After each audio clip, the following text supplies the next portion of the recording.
say tonight that the hour of your freedom is at hand.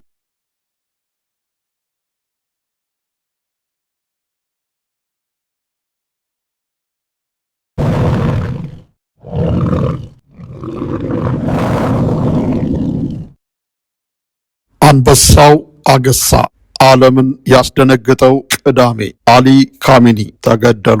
እስራኤልና አሜሪካ የኢራንን ጭንቅላት እንዴት ቆረጡት?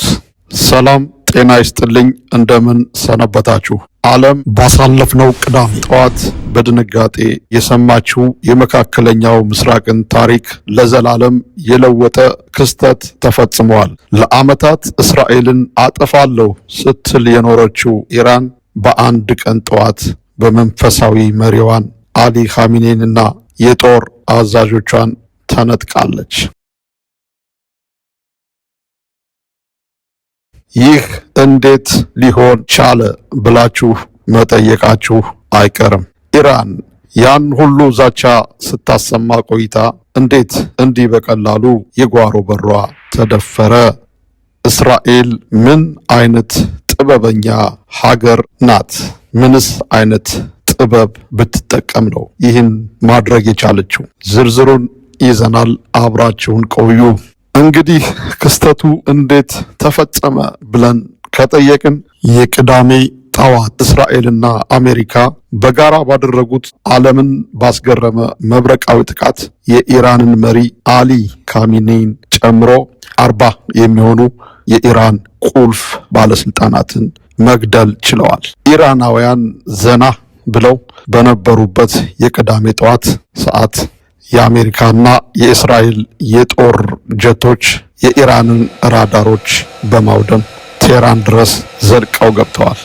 በዚህም በድብቅ ስብሰባ ላይ የነበሩትን የአገሪቱን መሪ የመከላከያ ሚኒስተሩን እና የጦር ጄኔራሉን አንድ ላይ ቀብረዋቸዋል። ግሩም ነው፣ ይደንቃል እጅግ በጣም።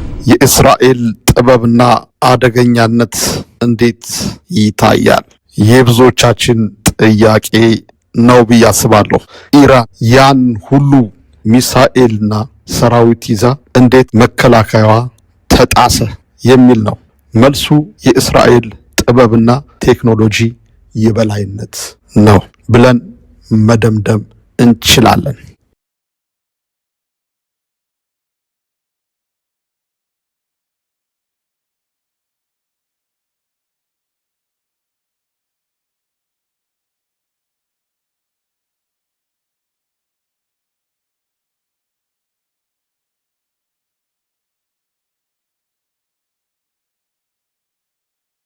የመረጃ የበላይነት ኢንተለጀንስ።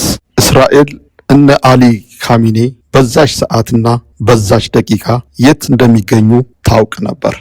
ይህ የሚያሳየው ሞሳድ የእስራኤል ስለላ የኢራን ቤተ መንግስት ውስጥ እና የቅርብ ጠባቂዎች መካከል የራሱ ሰዎች እንዳሉት ነው።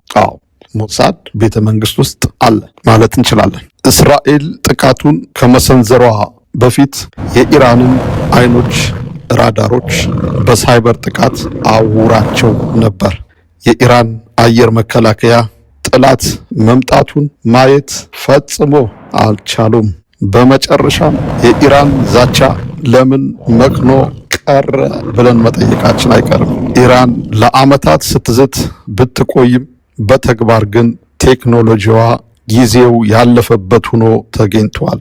እስራኤል የምትጠቀመው F-35 የተባለው እጅግ ዘመናዊ ጀት በራዳር እይታም ኢራን ያሏት የሩሲያ S-300 መከላከያዎች ይህንን ጀት መለየት አቅቷቸዋል።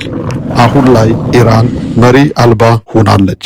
የበቀል እርምጃ ለመውሰድ እየሞከረች ቢሆንም ትዕዛዝ የሚሰጥ ማዕከላዊ አካል ስለሌለ የተተኮሱት ሚሳኤሎች በእስራኤል አየር መከላከያ አይረን ደም እየተመቱ እየወደቁ ነው።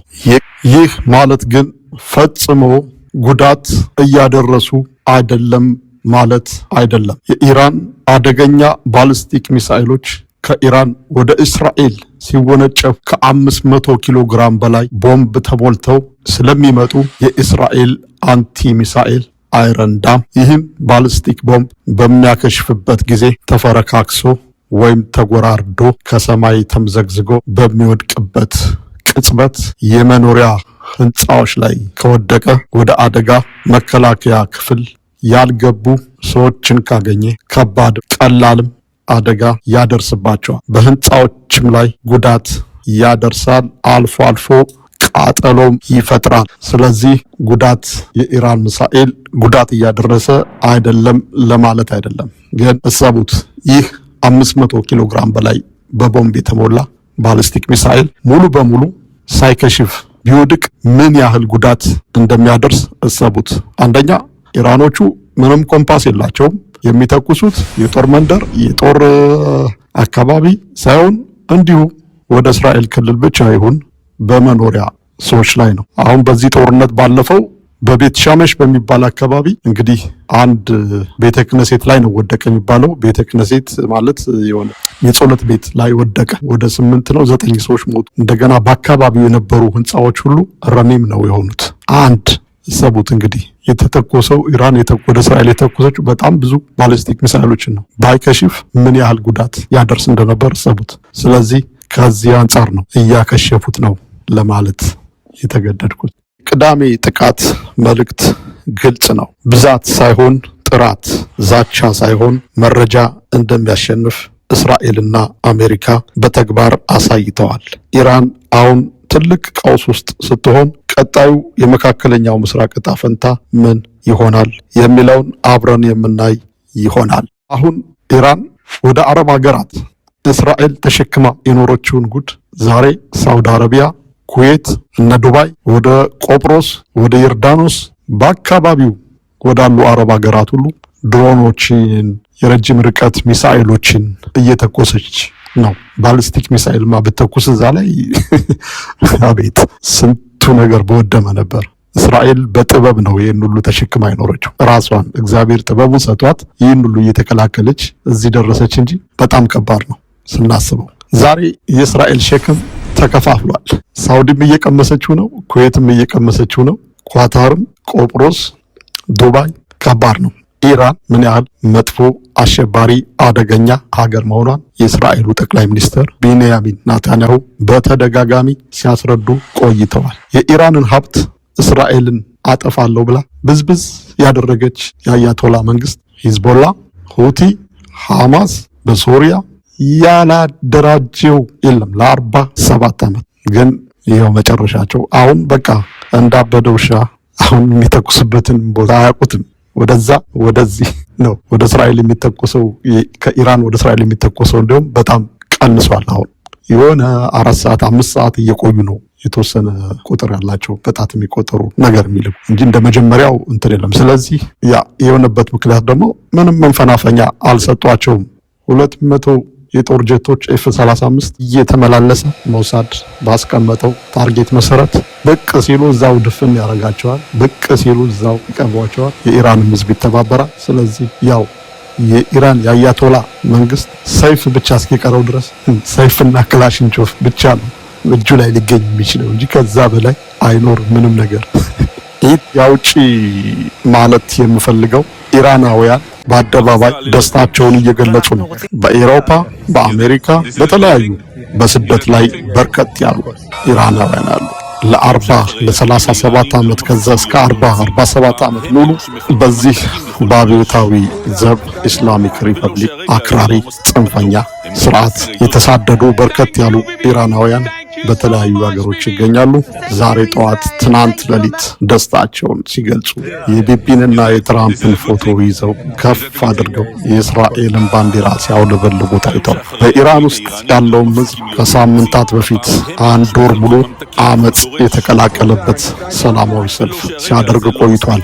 በዚህም የአያቶላ ስርዓት ወደ 30 ሺህ የሚጠጉ ንጹሃን ኢራናውያንን ገድሏል ተብሎ ይታመናል። ዞሮ አሁን ላይ የአያቶላ ኢስላሚክ ሪፐብሊክ የኢራን አብዮታዊ ዘብ ለአንዴና ለመጨረሻ ጊዜ ስር ነቀል ለውጥ ሊካሄድበት የተጀመረው ኦፕሬሽን በከፍተኛ ድል ያመራ ይገኛል። ኢትዮጵያ እኛ ደግሞ እንግዲህ ኢትዮጵያኖች አንደኛ ወይ የመረዳት ችግር አለብን፣ መረጃዎችን የማግኘት ምንድነው እየተካሄደ ያለው ብለን ያለ መረዳት የሚከብደን ይመስለኛል። አንዳንዶቹ የሃይማኖት ያስመስሉታል። አሁን እንኳን ሲጀመር ኢራን የአረብ ሀገር አይደለችም፣ የእስልምና እምነት ተከታይ ነች። ነገር ግን እየደበደበች ያለችው የእስልምና ተከታዮችን ነው።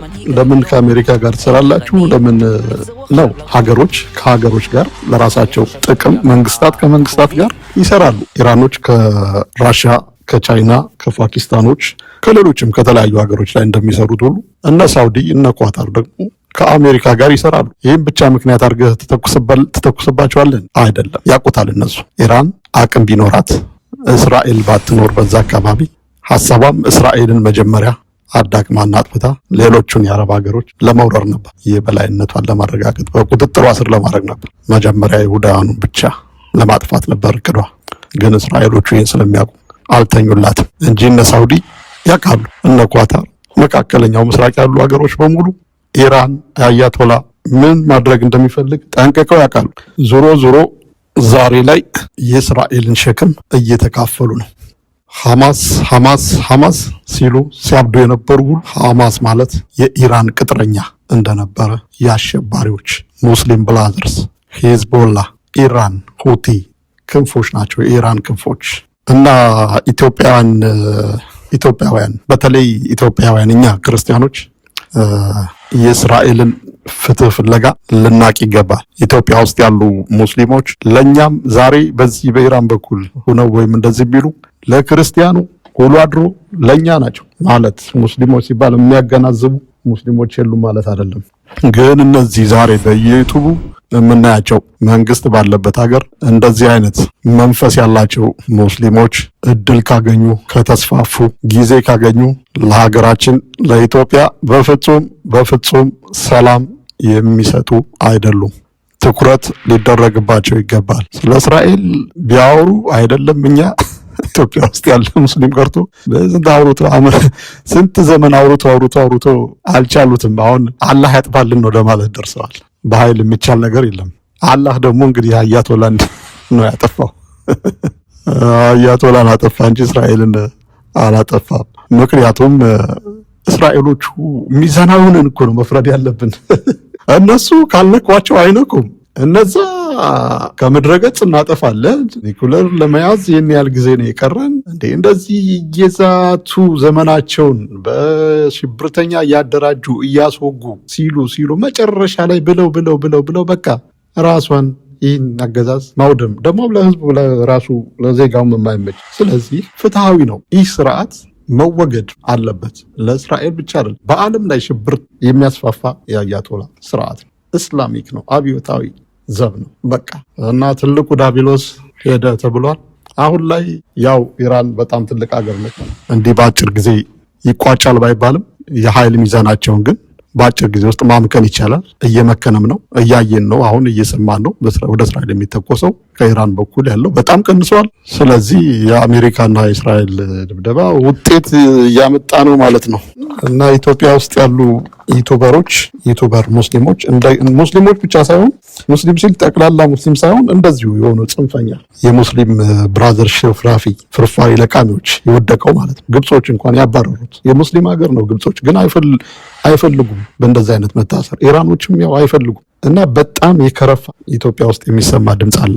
ስለዚህ ይህን እየሰማን ዝም ማለት አንችልም። እነማን እንደሆኑ ምን እንደሆኑ ልንነግራቸው ይገባል። ለሀገራችን ለኢትዮጵያም ለክርስትናችንም ለትክክለኛ ሙስሊሞችም እንደማይበጁ አስረግጠን መናገር አለብን። ያ ለኛ ነው ለራሳችን እንጂ አሁን በእስራኤል ላይ እንደዚህ ያሉ እንደዚህ ሳይሆን ለኛ ለራሳችን እነኚህ ሰዎች እንደዚህ አይነት መንፈስ ያላቸው ሰዎች በሀገራችን ውስጥ መስፋፋት መኖር የለባቸውም፣ ቦታ ማግኘት የለባቸው። እነማንን ወግነው ነው? ምንድነው አላማቸው?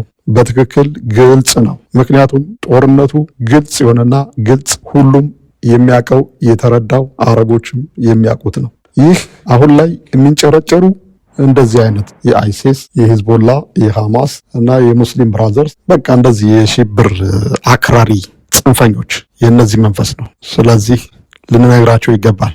ይህ በእስራኤል አመካኝታችሁ የምትከፍቱት አፍ ነገ በሀገራችን ኢትዮጵያ ላይ ልታመጡ የምትችሉትን እሳት የሚያመላክት ስለሆነ አንፋታችሁም ልንላችሁ እንወዳለን።